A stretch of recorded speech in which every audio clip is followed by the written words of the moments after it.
Welcome back to my channel. Bonsoir et re-bienvenue sur ma chaîne. My name is Muriel and this evening I will be doing November's reading wrap-up. In the month of November I read a total of 5 books. Yes indeed, as I usually do, I am winding down my reading as we approach the end of the year, and next month I'll only be reading 4 books, or I mean technically 5, but basically 4 books as well, so that means 2021's last reading wrap-ups will be reasonably short and sweet. I'm going to go in simple chronological order here and start with L'homme préhistorique est aussi une femme de Marylène Patou-Mathis. This is a book I borrowed from the library. It came out this year, I think, or last year. It's a fairly recent publication. This is a non-fiction book looking at what we know of woman's place in prehistoric society and also historical societies, which I wasn't expecting at first. I thought this would have a greater focus on prehistory and the Paleolithic, but the author takes a tour through the following centuries of basically Western European history as well. Which means I was a bit disappointed because I think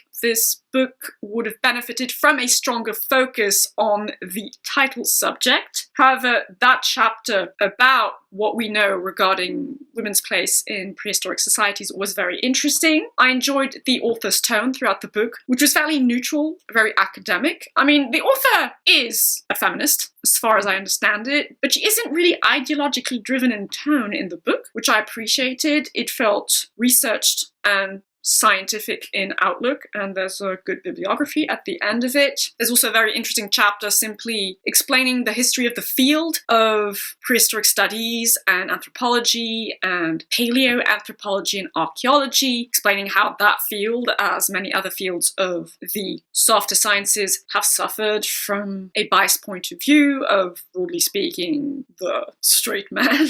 I mean, it's not news to anyone really, and well, how the views people had of men and women's places in society affected the way they conducted research and analysed data and artifacts from the further reaches of the past. None of that was really new to me, but I appreciated getting a refresher on that subtopic, though this book really shined through its chapter on prehistory itself. It goes through a lot of paleoanthropological data, archaeological data, cave paintings, objects found in graves, analysis of skeletons, and even, well, the written document analyses are more relevant for the later periods of history, which she goes through. So this book also takes a look at the Neolithic and then the more recent eras of European history specifically, which I found interesting, don't get me wrong. I thought those parts were quite engaging, but at times I felt the author just went in too many directions at once. She even mentions the fact that scientists would compare men and women's skull sizes, goes into neurosexism as well, which again I don't necessarily disagree with,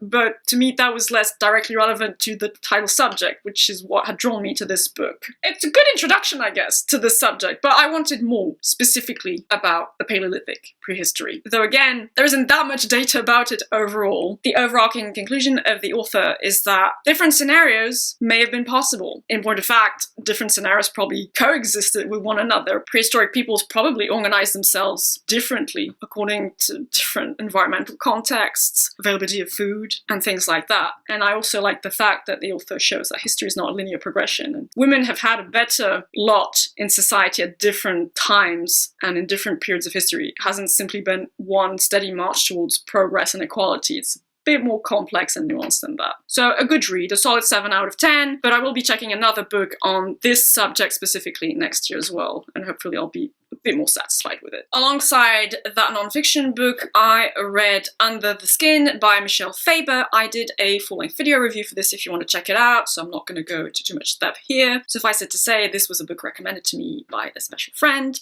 and I really enjoyed this. This was a solid 7.5 out of 10 for me. Quite rich thematically, though it didn't appear to be so at first, and quite moving in a way that was also somewhat unexpected. So this is not a book I had planned on reading at all this year. It was a last-minute TBR switch out, and yeah, I'm really happy I read this. If you want to hear more thoughts I have about this novel, I invite you to check my dedicated video review. And then the rest of the month of November, I went through the Poppy Wall trilogy and was not a fan. I also did a full-length video review for the entire series. I get into lots of details as to what didn't work for me at all, what worked a bit more. I do not agree with all the praise and hype it's gotten. However, I don't think it's horribly bad either. It definitely has its place in YA to adult fantasy, but it just wasn't for me. Too revenge-centric and military-centric for my taste. I hated the main character, and I thought it was relatively superficial with regards to the world building and the theming, though I did appreciate the base setting of creating a fantasy world rooted in Asian to Chinese specifically culture and history. But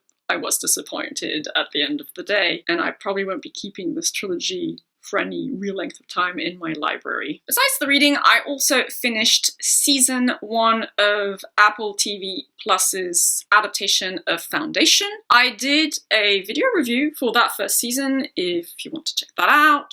I also watched the first 3 episodes of Amazon Prime's TV adaptation of The Wheel of Time. I did a first impressions video for those first 2 episodes, and then I watched the 3rd episode. I thought that first episode was really not that good and was quite shocked by this. A very, very rocky start. However, things improved from episode 2 onwards, so I will keep watching the show and hopefully do a review for season 1 at the end of next month. And then completely unrelated, though I mean I have mentioned this in my video about Bloodborne, I have officially beat Dark Souls 3, the game, like a big girl gamer. I beat the game and felt awesome. Haven't done the DLC yet. First I want to get back to Bloodborne and finish that. But so yes, I've officially beat my first ever Soulsborne game. Yay for me.